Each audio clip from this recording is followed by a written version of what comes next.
Hello friends, welcome to our channel In-house ERP Solutions.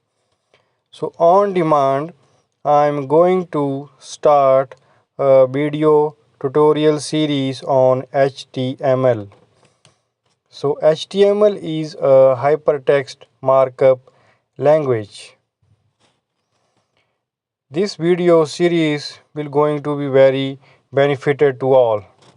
So what is HTML? HTML is a hypertext markup language. HTML is the standard markup language for creating web pages. HTML describes the structure of a web page. HTML consists of a series of elements.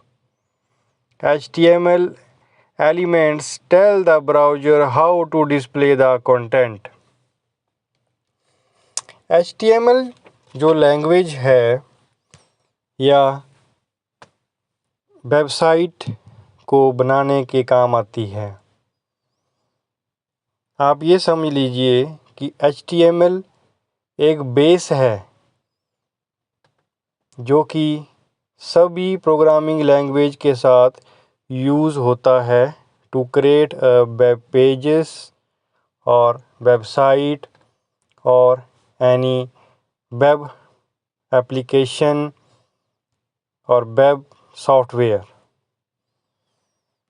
So in my next video I will describe about important elements used in HTML. Please like, share, subscribe for your support.